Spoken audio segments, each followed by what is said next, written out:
Want to use Wise in your preferred language? Here's how to switch it in just few taps.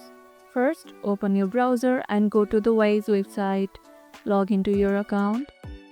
Now, tap your profile picture in the top right corner. This will open the settings menu. Scroll down until you find language and appearance. Tap on it. Next, tap language and select the one you prefer from the list.